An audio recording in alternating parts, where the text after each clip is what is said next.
कामचोर देवरानी। एक बार की बात है, सुषमा अपने पूरे परिवार के साथ खुशी खुशी मोहन नगर में रहती थी। उसकी 2 बहुएं थी, पल्लवी और शिवानी। एक दिन दोनों बहुएं रसोई में काम कर रही होती है कि तभी उनकी सास सुषमा उन्हें बुलाती है। अरे बहू, जरा इधर तो आना। शिवानी, जरा जाकर देखना सासू माँ क्या कह रही हैं। दीदी, आप ही देख लो ना जाकर, आपको भी तो सुनाई दे रहा है। अरे मैं आटा गूंद रही हूँ ना, तुम चली जाओ। हाँ, तो मैं भी तो सब्जी काट रही हूँ ना दीदी।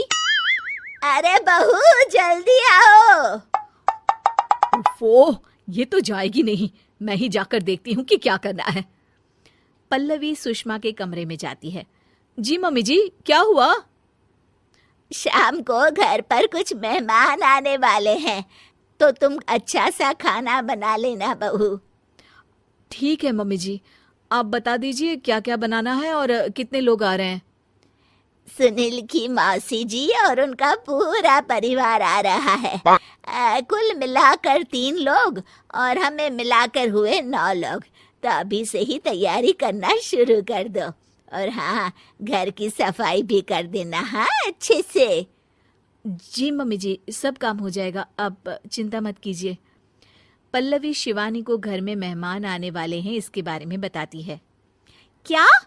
9 लोगों का खाना बनाना होगा, घर की सफाई करनी है? बाप रे, सासू माँ ने तो हमें घर की नौकरानी ही समझ कर रखा है।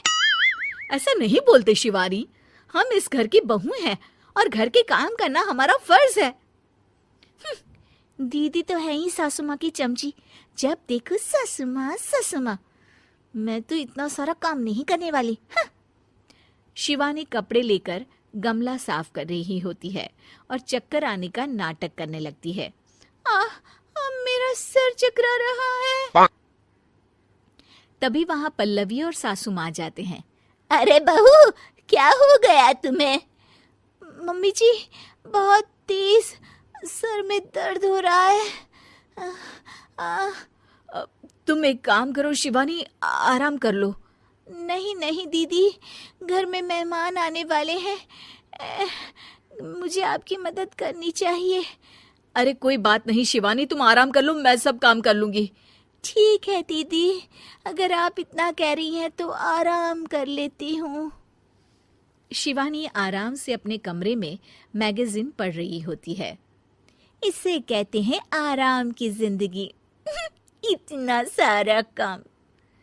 चलो, सारा काम खत्म हो गया, शिवानी को देख आती हूँ। शिवानी अपने कमरे में ईयरफोन में गाने सुनते सुनते सो जाती है और उसके साइड में मैगजीन भी रखी होती है। पल्लवी वहां आ जाती है और वो सब देखती है। ओहो, तो मतलब सब काम चोरी का बहाना था। अभी बताती हूँ इसको। घर का सारा काम मुझे करना पड़ा और ये महारानी यहाँ मैगजीन पढ़ रही है, गाने सुन रही है। पल्लवी रसोई से एक प्लेट और चम्मच लेकर आती है और शिवानी को थाली बजाकर उठाने लगती है। शिवानी अचानक से उठती है। उठ गई महारानी, गाने भी सुन लिए, मैगजीन भी पढ़ ली। तुम तो बहुत बड़ी झूठी निकली शिवानी। तुमने सर दर्द का बहाना बनाया ताकि काम करने से बच सको। हाँ, बनाया बहाना, तो क्या करती, इतने सारे काम करती। मुझे कोई शौक नहीं है चापलूसी का। क्या चापलूसी? तुम्हें लगता है कि मैं सारे काम चापलूसी के लिए कर रही हूँ? नहीं तो क्या। तभी वहां सासू माँ आ जाती हैं। अरे बहू, वो लोग बस आने ही वाले हैं, तुम तैयारियां कर लो। जी सासू माँ, तुझे तो मैं बाद में देखती हूँ।